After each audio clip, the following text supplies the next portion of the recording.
apa kabar bro? Nggak apa-apa ya. Tak kenal maka tak sayang, benar nggak sih? Apa kabar bro? Alhamdulillah. Baru ketemu. Iya ya. Aku juga pertama kali kesini soalnya. Iya. Selamat datang di Maju TV. Terima kasih. Oke, tapi by the way, seorang dosen ya. Ya, profesi keseharian aja sih. Keseharian aja. Keseharian ya dosen. Baik. Ngajar. Ya, jadi kemarin tuh gue dibilang sama Haji nih, ini kita punya narasumber juga gitu kan. Terus gue lihat, circle lu juga Mas Vina, apa ujung-ujungnya? Ya, pemusik juga kan. Pemusik juga, sama-sama guru musik ya. Sudah PNS guru musik pula. Iya. Sama dia. Hobi yang dibayar. Ini benar-benar keren. Jadi sebenarnya agak sedikit ini juga, Mas juga lu tuh gak sih? Agak sedikit apa ya, senang juga ya. Kenapa? Jadi kalau sudah PNS terus itu di bidangnya. Ya awalnya kan PNS kan, kalau aku sih PNS baru kemarin. Oh iya. Baru sebenarnya tahun 2020 lah. 2020. Wah, syukur semangat selamat ya. Luar biasa. Terus. Ya sebelumnya emang ngeband. Wow. Anak band lah gitu. Anak band ya. Nah ini agak-agak kontradiktif menurut hidupku sendiri sih. Aku sekarang PNS itu di kampus basicnya Islamik. UIN. Nah, Universitas Islam Negeri. Aku tuh ngerasa, sedangkan masa lalu gue kan maksudnya kehidupan sehari-hari gue kan ngeband gitu. Iya benar. Itu cukup ngejablay di berbagai genre lah gitu. Betul sekali. Death metal, mau garap tuh. Semua genre. Pas di Bandung tuh gitu. Jadi pas masuk UIN tuh, kok aku ngerasa drukiah terus ya gitu. Lu UIN ya? UIN agama basicnya berarti ya? Agama Islam banget. Sedangkan dalam musik itu sebenarnya, musik ini kan sebenarnya lagi diperdebatkan di dalam forum agama ya kan? Ini antara haram apa tidak? Iya kan? Selalu jadi mencuat tuh. Selalu jadi, selalu topik kan? Dan ini hangat sekali buat para pemuda yang baru hijrah. Iya. Jangan gitu ya, dosen-dosennya yang udah senior aja. Pas tahu ada, kamu dosen baru? Iya. Dosen apa? Dosen musik. Ada ya? Dia bilang gitu. Dia masih terheran. Ya Pak, nanti saya ngajar qasidah. Saya bilang gitu. Ya masih debatable lah. Itu dia Mas. Artinya kan gue penasaran nih gitu loh. Bagaimana lu menyikapi sedangkan lu tuh berada di kampus yang basicnya agama gitu kan. Gue mau tanya dulu nih. UIN tuh moderat nggak sih? Moderat banget. Jadi dia memang punya Kemenag betul. UIN kan. Kemenag itu dia memang udah punya slogan sekarang itu dia lagi menggembor-gemborkan soal moderasi beragama. Moderasi betul sekali. Tidak terlalu miring kiri, tidak terlalu miring kanan. Moderat ya. Tidak terlalu ekstrem. Tapi gini, pasti UIN itu yang gue lihat ya banyak tuh mahasiswa bercadar gitu, mahasiswinya bukan yang cowok. Mahasiswanya bercadar gitu ya rata-rata ya. Iya. Itu nggak jadi kontradiktif lah gitu? Enggak juga sih. Serius? Mereka tuh meskipun bercadar, ya aku juga sebenarnya awal-awal, aduh anjir, gimana ya? Apa gua harus bermula dengan assalamualaikum, bismillah, dengan macam-macam gitu. Tapi ternyata nggak juga. Mereka juga open gitu ya.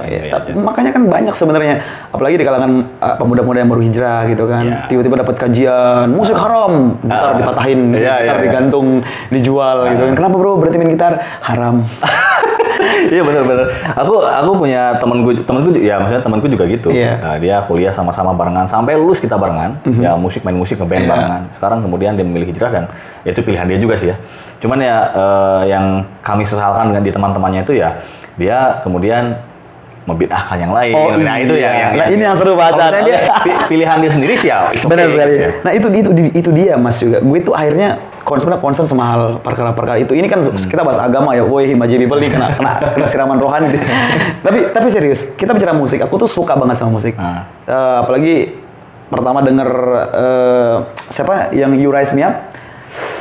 Josh Groban. Jadi ingat nggak sih dulu masih zaman gue kecil nih ada reality show itu di TV itu bagi-bagi uang kaget gitu kan. Terus ibu tuh dapat uang, terus muncul lagunya You Raise Me Up. Itu bikin merinding ya, apalagi ada visualnya kayak gitu. Dari situ aku tuh suka banget sama musik. Dari dengar suara Josh Groban gitu loh. Ya kan. Nah, tiba-tiba sampai ke arah sini sampai aku tahu bahwa ada yang mengharamkan musik, Mas. Wah, itu kaget, sontak kaget gitu. Setelah dibuka-buka, apa yang buat musik ini haram gitu kan.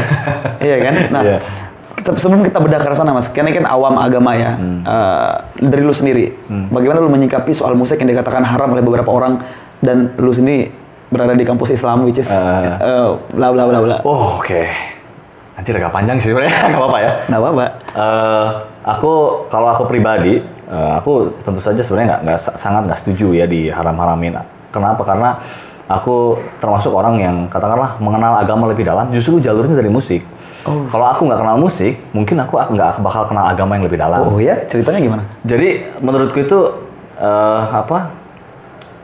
kalau orang misalnya masih lihat permukaan ya, katakanlah sorry analoginya misalnya S1, S2 itu kalau sekolah ya. Kalau orang masih tatapannya satu, aku ingat banget kalau belajar gitar itu, ini C, ini D gitu kan. Posisinya kayak gini. Nah, kalau orang lain ternyata main gitarnya kidal, yang umum tuh nyalahin. Oh, kayak gitu sih. Salah lo tekniknya lo. Kayak gitu kan. Benar. Karena mereka masih lihat permukaan kan. Betul sekali. Nah, tapi kalau orang udah mulai, oh nih C ini ternyata bermakna dia gembira, C itu maknanya untuk kehidupan begini. Dia udah nggak lagi mikirin hal kayak gitu. Nah, sebetulnya sama dengan hal-hal teknis yang bagiku, misalnya di Muslim ya, ibadah-ibadah. Kan kita sering lihat tuh di Muslim itu sudah terjadi perdebatan gitu ya. Ada orang muter-muter, ada orang macam-macam lah gitu. Iya bener kan? Kenyataannya kayak gitu kan? Nah, kalau misalnya orang masih dangkal, menurutku ya, kalau misalnya orang masih dangkal, lihat permukaan, dia nggak mau mengkaji lebih dalam gitu ya. Dia kalau cuma lihat permukaan, kok lu gitu sih? Perdebatan. Betul, muncul perdebatan. Padahal itu masalah furuk padahal. Itu kan masalah permukaan lah maksudku ya. Apalah bahasanya mungkin kalau di syariat lah, agama lah. Gitu. Nah, kalau sedangkan aku udah melewati banyak hal di dunia musik gitu, karena aku mungkin sejak dalam kandungan sebelum dibuat kebetulan bapak ibuku juga memang pemain musik, tapi pemusik tradisional. Asik. Jadi kami sukunya suku Sunda, mereka main musik suku Sunda, musik Sunda gitu. Jadi aku dalam kandungan, ibuku ya pengamen, sinden gitu, nyanyi di nikahan gitu, aku digendong dan lain-lain. Ya, nggak mungkin aku bisa ngelepasin musik yang udah ada dalam diriku gitu. Sudah dalam benak berarti ya. Sudah jadi DNA lah ibaratnya. Jadi, wow, itu menarik. Belum lagi aku kemudian setelah kuliah gitu ya, kemudian rajin sering baca dan lain sebagainya tuh, baru aku semakin terbuka lah. Anjir. Kalau secara spirit dan lain sebagainya itu, dunia ini emang dibentuk sama musik dan warna. Iya benar. Lu matahari berputar aja emang nggak menghasilkan gelombang frekuensi. Iya betul. Berbunyi gitu kan. Betul ya. Jadi diri kita ya juga udah musik lah. Setiap orang udah musik gitu. Betul. Sini lagi udah kajian macam-macam lah. Ternyata fungsinya untuk terapi frekuensi untuk otak. Betul. Jadi manfaatnya udah banyak banget. Betul. Selain juga untuk afirmasi diri bisa juga. Iya banyak banget lah pokoknya. Tapi gini mas, gue kadang-kadang berpikir begini. Yang tadi lu bahas sama gue C itu ada filosofinya, ada maknanya, kegembiraan. Sumpah ini gue baru tahu loh. Iya. Jadi berarti setiap nada itu ada filosofi berbeda ya? Sangat. Jadi bunyi itu kan dia frekuensi ya. Kalau di fisika ya, ilmu akustik lah ya. Iya. Otak itu ternyata katanya dia punya gelombang frekuensi. Misalnya kalau kita ngantuk, itu menghasilkan gelombang frekuensi sekian. Iya. Kalau kita semangat sekian. Kita ngobrol kayak gini, adrenalin terpacu sekian. Nah, kalau kita lagi ngantuk, dengerin satu musik yang memang menstimulus frekuensi yang bikin kita semangat, kita menjadi semangat. Iya benar, ngaruh juga. Ngaruh banget gitu. Nah, makanya sekarang dipakai jadi terapi macam itu. Benar. Muncul tuh ilmu. Benar. Gitu. Makanya gue kadang ngerasa begini, gue tuh akan merasa gue itu di suatu tempat yang gue sering denger lagu itu. Contoh di Jakarta gue sering denger lagunya Van Wi Aryang misalnya. Kalau gue denger lagu itu di Labuan Bajo, gue berasa di Jakarta. Kayak ada stimulus kayak begitu. Memori gitu kan. Memorinya iya benar. Terus kalau gue lagi kerja misalnya denger lagu Milo malah nggak semangat. Kalau denger yang R&B dikit, ya kasih jazz dikit, ya lebih chill gitu kan. Kalau jazz kan chill banget ya. Iya. Oke. Iya. Aduh banyak fakta menarik yang bisa aku jelasin soal musik gitu. Nah itu dia muncul akhirnya orang-orang yang datang baru sorry kita bukan merendahkan ya bukan ya. Muncul orang-orang yang baru hijrah, ya kan, sebulan 2 bulan terus tiba-tiba mengharamkan musik. Ini masalah nggak buat lo sebenarnya? Kalau buat aku pribadi sih masalah, selama dia nggak musik aku ya. Bener. Aku termasuk orang yang agak bodo amat sih. Bodo amat ya, bodo amat bener-bener. Itu pilihannya dia juga. Ya sorry, ya aku memang harus ngomong belak-belakan. Ya emang bener dangkal. Karena dia nggak mau mengkaji lebih dalam. Betul. Sebenarnya kan begini, kalau pernah dengar kajian dari siapa satu itu ya? Dari banyak lah pokoknya ya referensi kajiannya yang mengatakan seperti ini. Musik itu kalau diharamkan semuanya, ya termasuk azan haram dong. Karena azan tuh kan ada. Iya benar. Ngaji. Iya ada nadanya kan, musik itu bunyi ya. Iya kan. Tapi ya kembali lagi mungkin nanti takutnya mereka berkilah alatnya yang diharamkan. Macam-macam lah. Berat ya mas ya. Iya. Ada satu yang menarik juga yang aku alami itu. Jadi aku nemuin soal air. Judul bukunya itu Air Itu Hidup ya, The Power of Water gitu ya. Kemudian aku nemu itu di Darut Tauhid di pesantrennya Agim. Karena waktu itu kan kuliah di Bandung. Iya. Nah, jadi aku pernah main ke sana terus nemu buku itu. So, kenapa kok buku penelitian soal air kok ada di Darut Tauhid gitu di Agim? Ternyata si penelitinya orang Jepang. Emoto namanya. Si Emoto ini, kenapa bukunya ada di situ? Karena dia kemudian memilih jadi Muslim. Pembukanya gitu. Kemudian aku baca lebih dalam tuh. Dia menjelaskan ternyata air itu hidup. Jadi air kalau diperbesar sedemikian rupa itu bentuknya kristal. Nah, kalau kristal itu bisa berbeda-beda. Jadi, dan misalnya kita ngambil air di kamar mandi gitu ya, disimpan di 2 gelas, itu bisa jadi beda. Apalagi kalau satu di kamar A, satu kamar B, itu kristalnya bakal beda. Nah, si Emoto ini meneliti kenapa si kristalnya ini bisa jadi indah, bisa jadi jelek. Ternyata menurut dia yang sangat mempengaruhi itu bunyi. Jadi gilanya tuh di buku itu dijelasin kalau misalnya kita nyimpen air, terus kita puji dia, kamu emang baik nih, kamu soleh, bagus deh kristalnya. Wah. Tapi kalau kita maki-maki, Sundai lu apa gitu. Jelek kristalnya. Berarti ada energi yang disalurkan berarti di situ. Ngerti. Waktu aku kecil ya, aku inget banget kalau misalnya sakit kan di kampung kan kayak gitu. Minta ya Ustad. Iya bener. Aku kecil kan jijik. Relate bro. Terus diludahi. Diludahi kan jijik kan waktu kecil kan. Ternyata sebetulnya bukan masalah dia ngurus atau enggak, tapi dia berdoa. Jangan gitu. Bener sekali. Ya Tuhan, begini masuk ya energinya ke dalam air, jadi kristalnya jadi bagus. Itu udah terbukti, udah ada penelitiannya. Apalagi kalau dibacain Al-Quran ya. Apalagi kalau dikasih bacaan Al-Quran ya. Itulah penyebab dia kemudian masuk memilih satu Al-Quran. Karena dia bacakan semua kitab ya. Dia baca semua kitab. Menurut dia semua kitab itu ternyata membuat si kristal itu indah sekali. Wah, bisa jadi kalau orang-orang ngaji terus taruh air gitu kan. Dia memberikan energi positif ke air itu, ya kan. Bisa jadi itu ada kandungan apa yang diciptakan yang dihasilkan. Sehingga ketika kita minum tuh bisa memberikan efek secara ilmiah gitu. Makanya itulah, aku baru ngerti itu kenapa air di jam-jam tuh kok bisa kayak gitu. Iya. Setiap hari orang ibadah di situ kan ya. Luar biasa. Ini. Dan medianya apa coba? Bunyi ya bener ya. Gitu. Suara takbir, iya kan. Suara azan, suara Al-Quran di situ ya. Makanya kalau di jalan, aku jadi gara-gara buka juga itu ke jalan, misalnya kesenggol dikit, kita nyumpah gitu ya. Nyumpah misalnya gitu ya. Kita tuh meneriakan suatu cacian ke orang lain, yang 90% orang itu air kali isinya. Air kita juga air kan banyak. Wah. Ini gue belajar spiritual dari Mas juga. Sorry Mas, gue pribadi menganggap, mungkin karena teman dekat aja ya. Kita tuh kayak, itu sebenarnya panggilan sayang buat temen, gitu, kayak goblok, anjing gitu. Tapi menurut gue gini, itu juga sebenarnya berpengaruh dari memang energi itu kan menurutku ya hasil dari niat kita di dalam. Iya benar. Jadi sebenarnya aku bilang ke orang lain memang dengan panggilan, tapi dengan tidak diniatkan itu untuk cacian. Betul. Enggak. Iya, enggak. Sumpret lu. Kalau sama temen yang sudah tahu gitu ya, betul. Dan dia nggak keberatan gitu. Asal dia tidak keberatan. Iya. Jadi semacam memang sebenarnya bukan cuma airnya yang hidup, jadi energi dari niat orang itu gitu. Lo gue pribadi masuk gue tuh percaya satu hukum yang disebut dengan the law of attraction. Law of attraction ya. Ya, gue percaya hukum itu sejak umur 19 tahun lah kurang lebih. 19, 20 ya, begitu tahu apa yang lu ucapin tuh akan kembali ke lu sendiri, apa yang lu pikirin akan kejadian gitu kan. Benar. Ya, dari situ gue suka menghayal. Loh iya, terus hubungannya dengan musik apa? Gue selalu menggunakan musik sebagai stimulan untuk pikiran gue gitu loh. Karena gue percaya nada itu berpengaruh dalam untuk frekuensi pikiran gue. Jadi kayak gue buktikan satu gue lagi stres gitu kan. Lagu itu bisa menentukan mood gue bagus apa enggak. Iya benar. Serius. Jadi kalau denger lagu galau misalnya kayak lagu-lagu instrumen galau kayak gitar koi misalnya, itu otomatis pasti sedih. Iya kan. Kalau denger lagu-lagu dari siapa namanya yang pria Dayak itu kan main suling, ya sebenarnya itu jadi semangat membara. Gitu. Iya. Nah itu karena kita juga mungkin punya pengalaman tertentu yang kemudian kalau kita dengar sesuatu kita mengingat sesuatu. Sebenarnya orang lain, setiap orang pasti beda pengaruhnya ya. Ada orang yang dengerin death metal, lagu apa sih? Tapi ada juga orang yang seneng kan, enak banget nih kan. Energinya up banget nih gitu. Gue dengerin lagu ini jadi kok keren banget gue gitu. Berasa semangat gitu.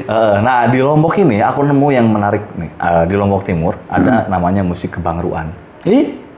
Musik kesurupan. Ini baru denger sumpah. Jadi aku memang sering nemu ya kalau di Pulau Jawa itu kalau misalnya habis ritual musik tradisi itu kan rata-rata gitu ya. Kalau misalnya udah habis panen, ayo kita pesta pora, syukuran, kemudian mereka main musik tradisi. Mereka tuh biasanya ya katakanlah orang-orang pinternya itu dia selain mengundang manusia, dia katanya mengundang makhluk-makhluk. Wow. Nah, aku sering lihat loh di musik tradisi itu orang kesurupan, joget-joget gitu. Iya benar. Iya, kalau itu sering cuma di Lombok Timur nih. Nah, di Lombok Timur aku nemu itu kebalik polanya. Dia kesurupan dulu. Nah, orang kayak kesurupan ini, diruqyah malah bunuh diri. Jadi dia cuma bisa sembuh sama musik. Aduh. Jadi dia kalau kesurupan pingsan, jadi maksudnya kesurupannya beda, nggak kayak kesurupan aing mau enggak sih enggak. Dia coba kemudian pingsan, kemudian dia akan bergumam, tolong panggilkan Papu siapa? Papu itu tuh yang main musik. Oh, oke. Jadi dia nanti akan minta aku mau menari 3 hari 3 malam, 7 hari 7 malam. Diadakanlah gelar main musik dan lain sebagainya. Dia sembuh dia. Wih, si orang kesurupan ini. Wow, itu kandungan mistisnya gede banget berarti ya? Nah, orang kan pertama pasti berpikir, wah ini mistis, ini dunia hal-hal yang gaib dan lain sebagainya. Nah, aku sebagai katakanlah memang aku juga mencintai musik dan di satu sisi juga profesiku adalah menuntut aku untuk berpikir secara saintis lah gitu ya. Yeah. Ya aku pikir itu karena musik yang dia mainkan di sana itu dia punya frekuensi tertentu yang mempengaruhi otak si yang orang yang kesurupan, gangguan mental lah katakanlah. Iya betul. Dan si orang yang gangguan ini juga dia punya ikatan emosional secara kultural dengan itu. Iya, gitu. benar. Belum tentu kalau yang kesurupannya orang Mataram di mana itu belum tentu dia. Belum tentu benar. Tapi punya dia, tapi setidaknya orang yang di Mataram kesurupan pun dia pasti punya kesan. Oh ini musik kayak gini, gitu. Ada kaitan emosional di situ ya. Sehingga itu menyentuh frekuensi. Jadi secara ilmiah mungkin dia bisa disembuhkan dengan musik. Wow. Nah makanya aku nyambungnya ke hal-hal yang terapi itu. Jadi ada buku lain lah ya dari Basano, dia bilang. Musik warna itu yang penentu untuk kesehatan manusia gitu. Makanya ada 7 unsur ya, 7 cakra dan bla bla. Oh iya benar. Do re mi fa sol la si do tu do yang paling bawah re sampai ke si itu nada B itu pilenial hubungannya dengan spiritual dan bla bla. Jadi kalau misalnya kita dengerin nada C terus menerus berulang-ulang, ya sembuhlah secara fisik bagian bawah tubuh kita. Kayak gitu di buku itu sampai jelasin kayak gitu. Lu belajar nada musik sampai sejauh itu ya? Aku demi menyangkal hal yang orang selalu menyerang hal kayak itu Iya. Itu haram loh. Aku bisa berdebat lebih panjang gitu.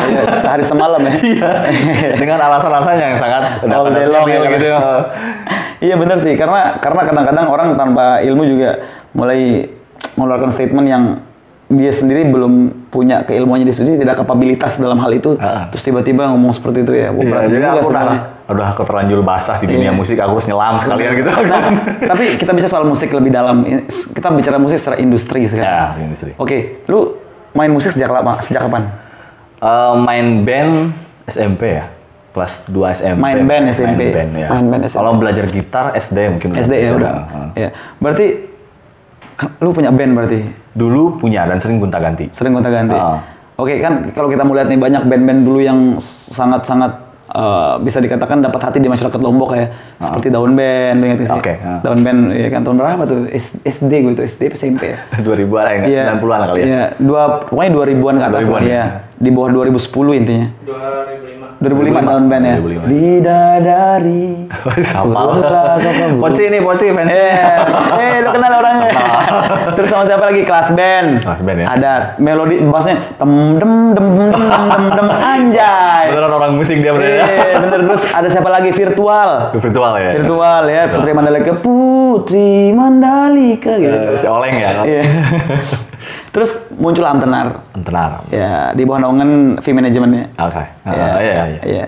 Gue tanya sama lu, kenapa lu nggak kayak teman-teman Amtenar gitu? Lu record, terus lu jual album. Emang lu takut nggak laku ya? Aku udah ngerasain. Oh ya? Jadi aku sempat masuk industri di Jakarta. Aku punya band, kemudian aku masuk industri. Waktu itu Paketos. Apalah nama labelnya, aku malah lupa karena katanya labelnya sekarang malah udah bangkrut juga. Ya karena sekarang kan industri ya apa yang mau dijual gitu kan? Iya benar. Ya waktu itu juga aku ngalamin. Jadi memang kita itu benar-benar jadi komoditas di industri di Jakarta ya. Betul. Tapi ya mungkin aku beda juga di Lombok. Waktu itu aku di Jakarta tuh aku ngerasa jadi benar-benar jadi komoditas lah. Dijual, kalau nggak laku ya diabaikan. Sedangkan kalau kita diabaikan, kalau nggak laku, aku nggak bisa main sama siapapun karena terikat kontrak. Betul sekali. Kontrak itu yang membuat terbatas. Jadi aku ngerasain, aduh nggak nyaman lah. Iya benar. Berarti lu pernah rekaman di Jakarta masuk label juga? Masuk label. Serius aku masuk label. Setahun aku dikontrak. Setahun dikontrak itu cuma sekitar 3-4 bulan aku dipakai. Sisanya. Karena kita barang lah, kita barang dagangan dipakai. Setelah mungkin 4 bulan itu mulai redup, kan ada masa jayanya, ada enggalan lah namanya juga. Udah banyak bermunculan. Nama band lo apa dulu? Betterland. Better Land itu karena kami itu tinggal kos di belakang Terminal Ledeng. Oh, okay. Better Land. Better Land. Gitu. Land ya, LAND. Tapi vokalisku sama gitarisku tuh masih masih berjuang di daerah itu ya.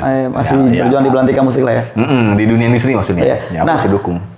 Gue mau tanya satu hal, bener nggak sih di dunia industri musik itu agak sedikit kejam, maksud gue itu dalam arti tadi lu sempet singgung lu dijadikan komoditas kayak seperti barang jualan ya. Iya. Apabila lu udah nggak menjual lagi udah diabaikan begitu saja. Bener, gitu banget.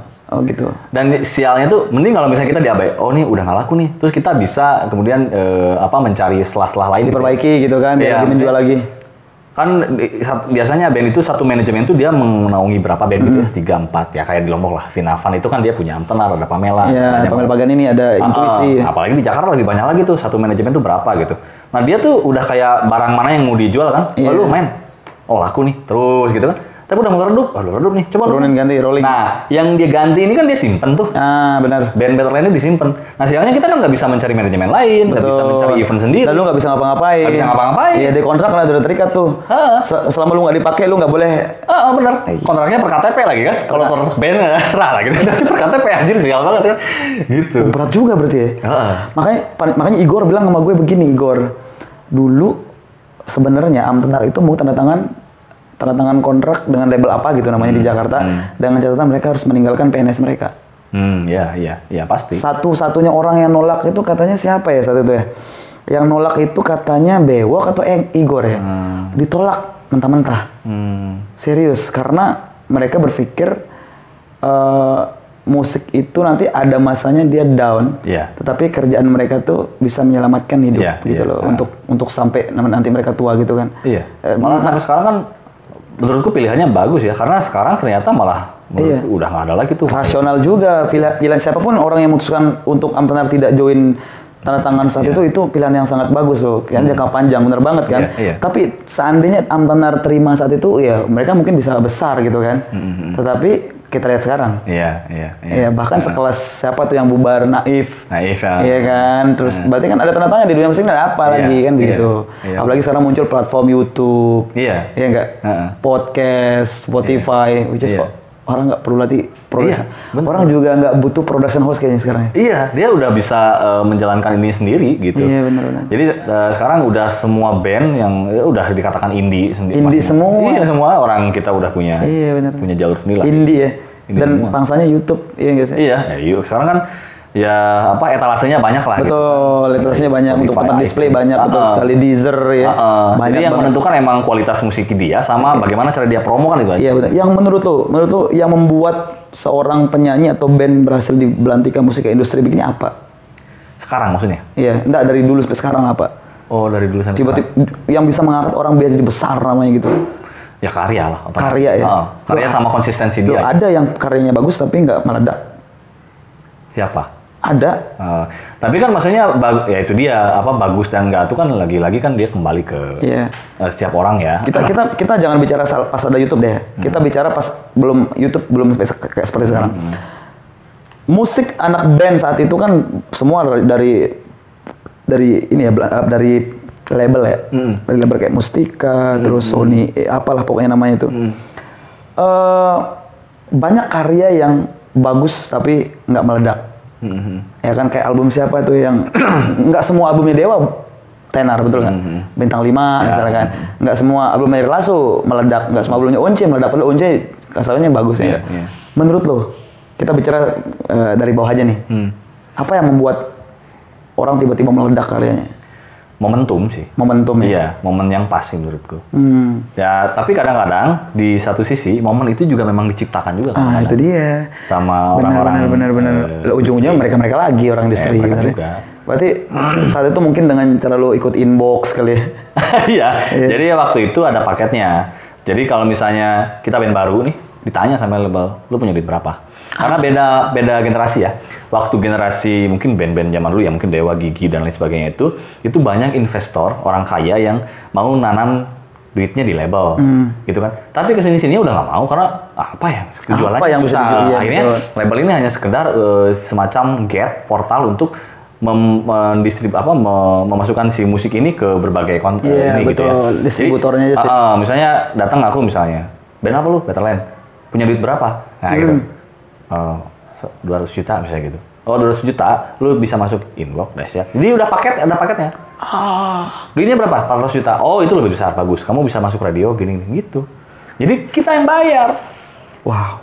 Mereka itu, label itu, ketika masaku itu, dia hanya sebagai gate aja, portal untuk masukin kita ke inbox, ke dahsyat. Dan itu emang udah joinan. Kayak misalnya event-event di televisi itu, dia juga nggak mau ngambil band sembarangan. Dia harus lewat label. Orang udah joinin lah pokoknya. Betul. Sudah dibuat birokrasinya lah ya. Sudah ada line-nya lah ya. Ini band apa? Meskipun karyanya bagus ya. Ini band apa? Band X. Kamu label mana? Nggak punya? Nggak bisa. Kamu karena orang TV juga nggak mau rugi dong. Karena mereka juga harus dapat cuan dong.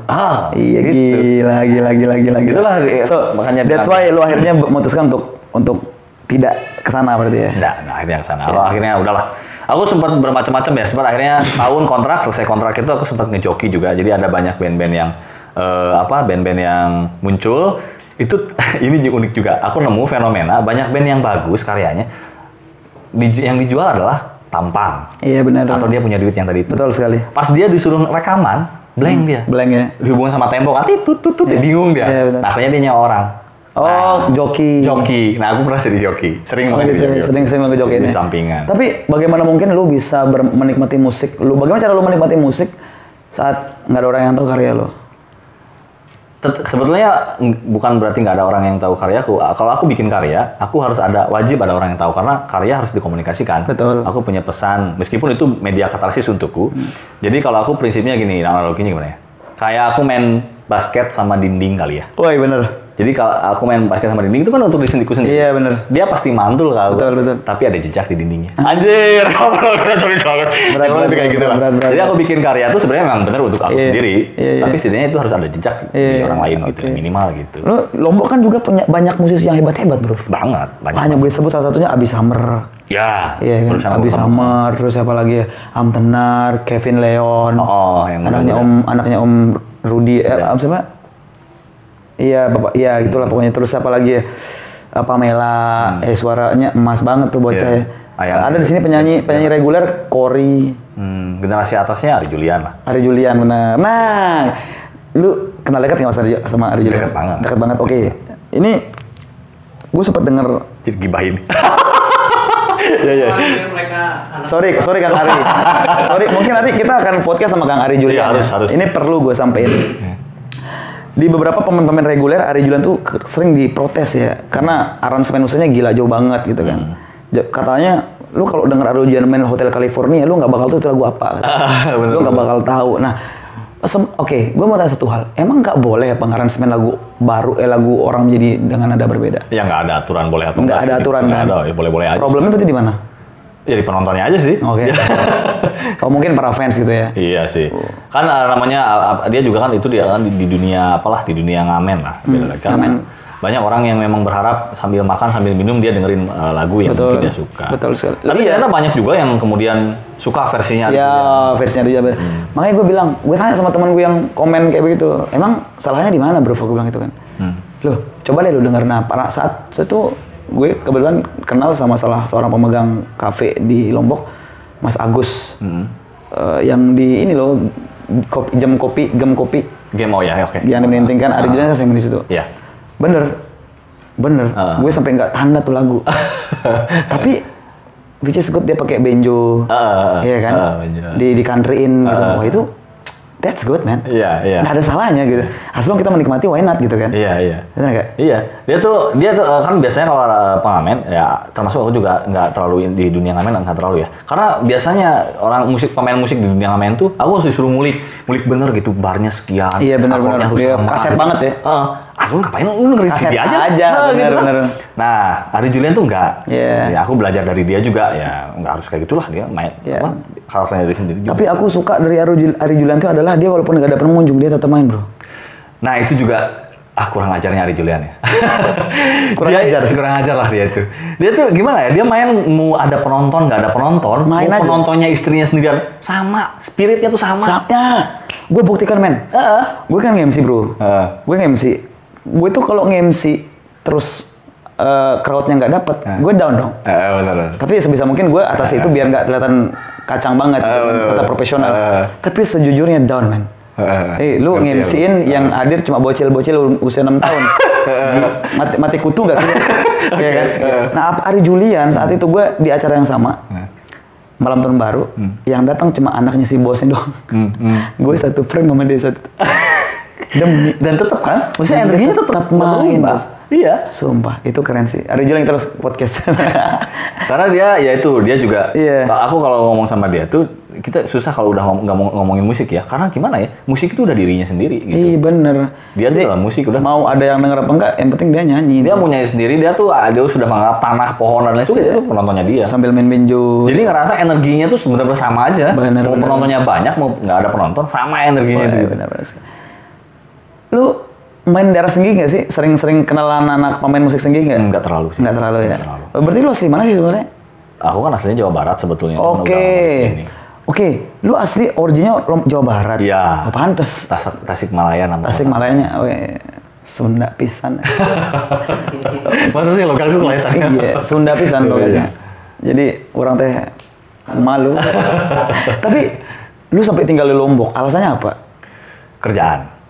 Cuma karena kerjaan. Nah, waktu itu kan aku kuliah S1, kemudian aku lanjut di Jawa Tengah S2. Aku balik ke Tasik, ke kota asalku tuh, ya agak sulit lah nyari kerjaan di sana. Ya akhirnya aku ditawarin sama temen. Iya. Ya lu Lombok aja. Takutnya lu ke Lombok bukan karena kerjaan, tapi karena nyaman di sini, semuanya murah gitu. Nyaman sih, tapi bukan karena semua murah juga sih. Yeah. Ya nyaman memang di sini. Nyaman di sini. Nyaman di sini. Nyaman. Bisa Lombok berarti? Hah? Bisa Lombok ya, berarti? Sekedi lah. Asik.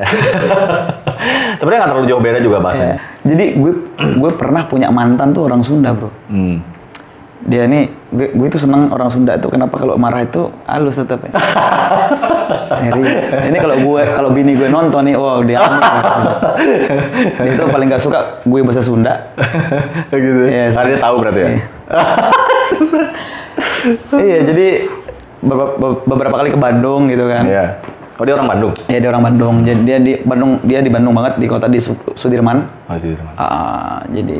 Jadi Bandung asik juga sebenarnya, dingin gitu. Iya. Ya, Jawa Barat juga Tasik juga dingin man ya. Tasik juga, ya dingin juga. Dingin juga. Ya, pegunungan lah. Iya, benar-benar. Oh, jadi dosen lo berarti bro ya? Dosen. Ngajar musik? Ngajar musik. Terus PNS berarti? Baru kemarin. Lu belum nikah berarti? Udah. Punya anak berapa ya?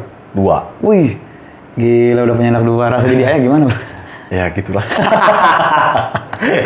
Ya syukur lu PNS ya. Banyak tuh orang bacot paling karena udah PNS aja. Maksudnya banyak orang nih ngobrol musik, ngamen gitu kan. Jadi kayak tahu nggak sih banyak orang-orang yang kritis di musik ya kan. Terus hidupnya di musik gitu kan.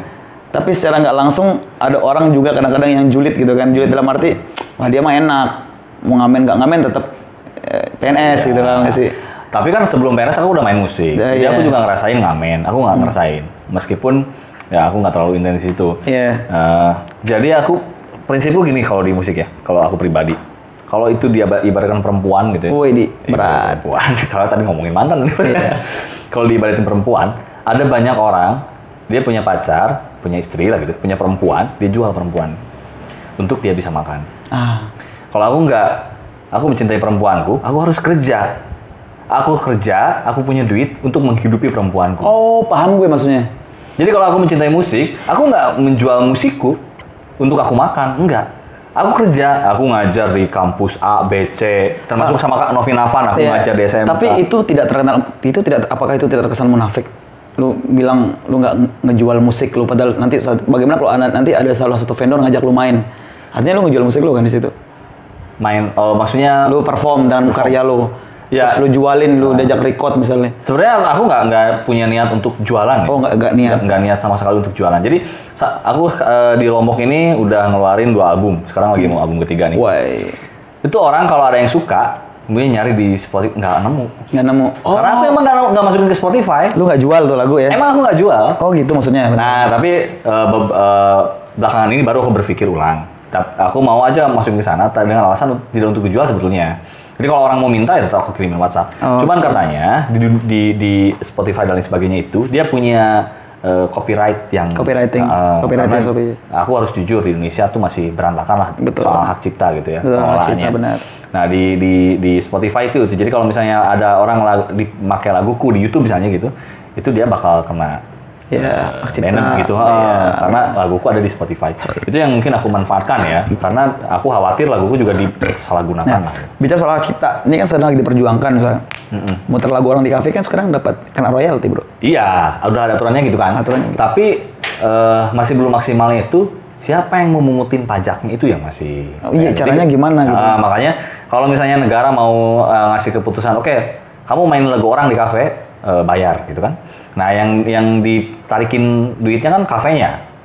Muter lagu apa aja. Betul. Lagu. Itu asesmennya gimana tuh? Nah, makanya negara ini harus bikin lembaga yang memang untuk mengkolek uang pajak dari. Tambah ribet lagi, bro. Iya. Gue pikir tempat karaoke cuma 2. Ya itu dia. Nah sebetulnya dari dulu sebenarnya udah ada, karena soal hak cipta ini udah ada undang-undangnya di tahun 2002 kan, saya ingat. Dan itu sudah ada lembaga-lembaga itu, ada Xiaomi, ada banyak itu, LHK lah, lembaga hak kolektif dan lain-lain. Termasuk di yang paling booming sekarang mungkin Papri ya. Papri ya. Pencipta lagu bla bla itu. Dia juga punya tugas untuk mengkolek pajak dari kafe, dari. Iya. Oke, sekarang begini, bagaimana cara mereka ngolek, misal lu karaoke misalnya. Karaoke katakan di Invista. Ada lagu lu di situ. Lagu lu dinyanyikan 10 kali misalnya. Itu cara nyatetnya gimana, bro? Enggak, dia nggak beli berarti. Dia nggak ngomongin soal berapa kali, cuman dia ngelis ada lagu siapa saja di sini. Oh, paham gue. Kamu pajak segini. Nah, nanti dia tiba-tiba masuk aja. Kalau di luar negeri, setauku ya dia udah jalan. Di Singapura ya tiba-tiba aku bikin lagu di usia 20 tahun ya, terus udah di daftaran copyright gitu. Tiba-tiba di usia 60 tahun, tabunganku tiba-tiba udah banyak. Iya, gara-gara lagu itu ya. Karena banyak orang yang nyanyiin laguku. Betul. Artinya di situ kan apresiasi penuh karya lo. Enaknya kita berkarya seperti itu. Indonesia kan baru diperjuangkan. Dan itu pun belum maksimal. Iya kan, gue bukan ahli musik, ya bahkan gue nggak paham sama musik sama sekali. Yang artinya begini, you know Indonesia so well, man. Ya apapun ada celah itu bisa jadi lahan gambut banget untuk dijadikan cuan gitu oleh oknum-oknum yang tidak bertanggung jawab, maksud gue. Artinya apabila ini bener terjadi gitu kan di tempat karaoke, di list nih lagu lu berapa, nanti kena pajak sekian dari lagu itu. Ada ratusan ribu lagu di situ, bro. Iya, benar. Makanya setiap yang punya ya, tapi yang ditagih kan yang punya usaha. Iya, benar. Cuman yang jadi kemarin yang sempat jadi obrolan itu sebenarnya ada positif negatifnya ya. Yang biasa ngamen, yang tidak terbiasa dia berkarya, bingung dia. Iya, benar. Karena dia harus bawain lagu orang, otomatis gajinya dia dipotong sama si kafe. Karena kafe dengan alasan gua harus bayar pajak. Kata kafe kan gitu kan. Nah, tapi kalau orang yang udah biasa berkarya, enggak masalah. Kalau mereka yang money oriented, maksudnya butuh uang banget, BU banget ya. Maksudnya artinya gini, reguler nih misalnya. Lu logang, baca dulu potong karena itu lagu orang terus kena pajak. Wah, berat juga mau gue. Ngapain lu potong gue gitu? Aku ngalamin di Lombok ini dan aku salut, ada loh event IO gitu ya yang sudah menjalankan itu meskipun waktu itu peraturan resmi dari presiden belum ada. Jadi aku punya di sini ada proyekan gitu sama kawan bawain lagu orang. Nah, si IO-nya ini ngerti, oh ini lagu orang nih. Nah, begitu kami turun ditanya, "Kamu tadi bawain lagu apa?" Gitu. Ditanya, terus akhirnya dia bayar pajak. Karena yang IO-nya juga kebetulan ahli hukum. Artinya aku salut di Lombok tuh udah ada yang menjalankan. Gitu ya. Gue jadi ingat pencipta lagu Bento ya. Siapa namanya itu yang dikunjungi semua orang pas lagi sakit-sakitan gitu kan, bahkan dia nggak punya uang untuk berobat katanya kan, sampai Iwan datang ke sana. Iya kan, bahkan lagu Iwan yang Bento sampai juta-juta kali didengar sama orang dan hidup sekarang. Dan sang pencipta ini nasibnya gitu lah. Nasibnya begitu gitu. Iya, sebenarnya kalau itu ditaruhkan kaya yang pencipta lagu. Banget. Coba kalau dia hidup di negara lain, Singapura misalnya, udah. Waduh, bro, ini musik ya. Iya, aku nggak terlalu mendalami di Indonesia, jadi aku ngerti, cuman aku nggak. Makanya aku nggak di bidang itulah. Musik buat aku udah lewat soalnya masa. Iya, betul. Jadi aku sekarang udah buat media katarsis aja.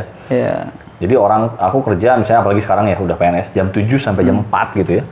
Kerja di dalam ruangan tertutup AC gitu, depan laptop, kadang-kadang ngajar, penelitian, pengabdian, stres kan. Aku bayangin di kota besar, di industri besar gitu. Kalau dia nggak punya satu media untuk melampiaskan kekesalannya itu, ya kebayang lah dia pulang kerja jam 4, setengah 5, macet, apalagi di Jakarta gitu ya, anjing. Sampai rumah malam nonton TV yang nonton dia gitu kan gimana. kebayang stresnya, aku bayangin tuh begitu ada orang teriak maling, dia pasti langsung ikut mukul. Karena dia bukan masalah ini peduli bodo amat mau maling atau enggak, tapi gua butuh pelampiasan. Iya benar.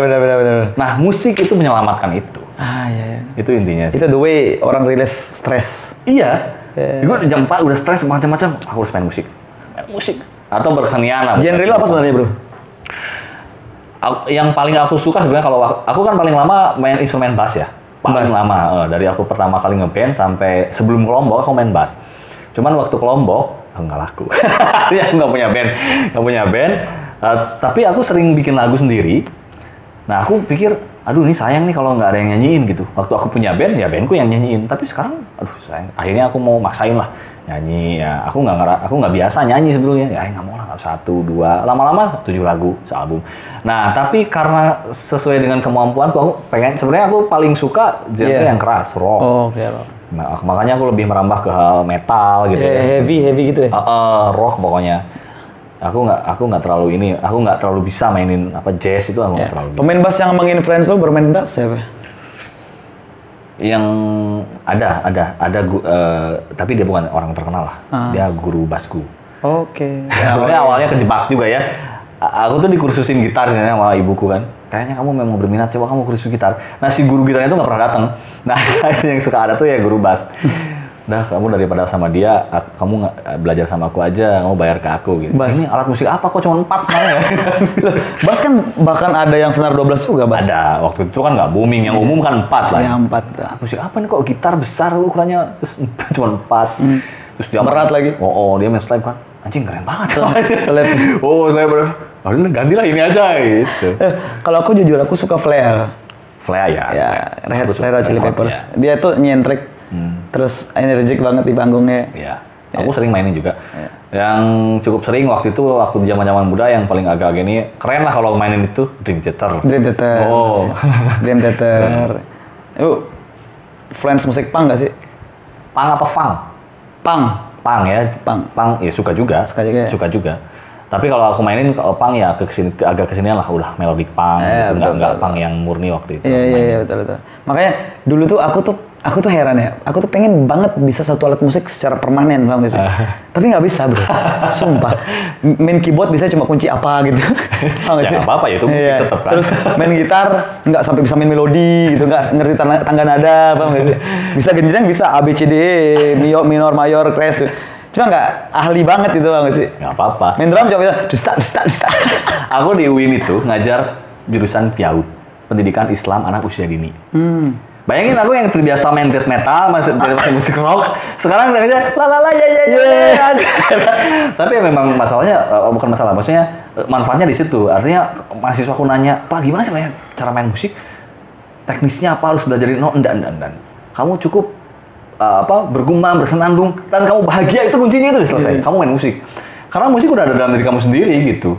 Dia frekuensi bunyi, detak jantung, nafas, semuanya itu udah musik bagiku gitu. Jantung. Kamu tinggal meniakan itu menjadi musik, selesai itu jadi musik. Seperti dikatakan kan bass itu kan ibunya musik sebenarnya. Ibunya gitu ya. Kalau tanpa bass semuanya hambar. Iya. Benar nggak sih? Iya, karena dia memang hakim garis lah kalau dia. Iya, benar sekali. Berarti kalau bisa main bass harus bisa main gitar dong? Nggak harus sih. Kok bisa? Nah, bass itu karena dia satu nada. Iya benar. Kalau gitar kan akord ya. Jadi orang salah bukan kunci, akord. Anjir, ahli musik banget. Kalau kunci kan lupa kuncinya. Nah, lagu kuburan itu salah total. Dia harus berhadapan dengan juga kan. Karena kunci itu cuma ada 3, kunci F, kunci G, kunci C. Nah, kalau akord apa? Kunci bass? Bukan, yang disebut kunci di musik itu cuma ada 3. Kunci G yang gambarnya kayak gitu tuh. Oh, paham gue. Nah, itu kunci namanya tuh. Oh, itu kunci. Itu namanya kunci tuh. Jadi orang yang kayak huruf dan gitu. Kalau di Indonesia, disebut kunci itu yang C A minor. D minor ke G. Itu akor namanya. Itu bukan kunci. Akor namanya? Chord apa akor? Ya, bahasa Inggrisnya chord lah. Chord ya. Di Indonesia akor. Nah, kalau akor ya itu C minor, A minor gitu. Oh, gitu. Nah, kalau gitar kan dia C minor, A minor gitu. D minor. Kalau bass enggak. Dia satu nada C G. Kalau akor kan misalnya C mayor nih. C mayor itu dia dibentuk dari 3 nada. Nada C, nada E, nada G. Jreng, C mayor gitu. Gila. Tapi kalau bass enggak, cuma satu aja C gitu. Oh, gitu. Dia sebenarnya enggak harus. Loh, bagaimana kalau kuncinya E misalnya? Sama. Yang perpaduan tadi apa? E minor ya? E minor itu perpaduan dari C. Akor E minor. Akor E minor. Akor E minor itu E, G, B. Oke. Kalau bass ketemunya di mana berarti itu? Di E-nya dong. Di E-nya berarti. Atau bass malah lebihannya bisa di tiga-tiganya. Oh gitu. Jadi kalau main gitar jreng E minor, main bass bisa di E, bisa di G. Harusnya lu bawa bass tadi. Gitu ya. Gua bawa gitar. kita nyanyiin lagunya Snow Hay dari Red Hot Chili Peppers. Nah gitu. Asik tuh. Bisa. Makanya aku tadi tanya nih podcast cuma ngomong doang nih. Harusnya bawa gitar. Nanti di sesi Ari Julian kan. Nah, masih banyak yang mau di podcast. Nah, besok saya Ari Julian lu pas Ari Julian datang lu datang juga. Kita jamming. Bisa. Ini omongan kita kerat banget ya Majibel. Tapi yang jelas gue serius kalau lu mau tahu nih orang seperti apa, lu langsung aja cek di Instagramnya di bawah sini ya. Jadi lu bisa bertanya lebih dalam soal musik sama dia. Lu bisa berarti ya diajak sharing soal musik ya? Sangat terbuka. Aku seneng banget diskusi. Seneng banget. Ngomongin apapun ya. Iya. Ya, termasuk soal bidah musik. Bidah musik aku seneng juga. Aku terbuka kok mau ngomongin apa doang. Aku udah biasa kalau orang bilang kamu haram dan sebagainya. Nggak peduli ya. Makanya gue kadang-kadang bertanya nih orang-orang kok kesema kayak Abi Summer ya. Malam ini kayaknya dia main di Rota Kopi kayaknya. Iya, tadi sore aku ketemu dia. Iya. Dengan suara semewah itu, bro. Keren ya kan? Dengan suara semewah itu. Waduh. Gue pernah lihat dia nyanyi di Gili Air, bro. Itu tamu-tamunya dia duduk di beanbags pinggir pasir, bro. Itu nyanyi sama-sama, tahu lagu apa? Lagu Andeca, ingat? Andeca itu dia kasih nada akhirnya itu seriosa gitu. Terus, gila itu. Dia bener-bener please audience banget, gila. Iya. Sampai tippingnya gede banget ya. Iya, tinggi lagi suaranya. Aku tadi ketemu dia sore. Dia nyanyi juga di Ion Cafe itu. Nyanyi di Ion ya? Dia nyanyi. Anjing banget.